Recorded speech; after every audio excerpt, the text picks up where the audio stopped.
Сегодня я покажу, как Эсти реагирует на новый пылесос.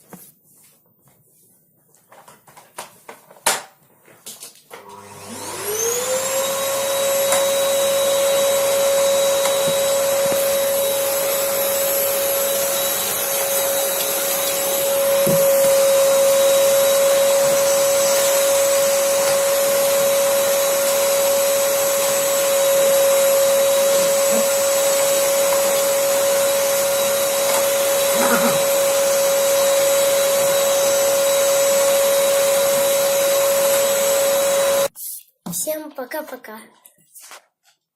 И вы узнали, что делает моя собака с новым пылесосом.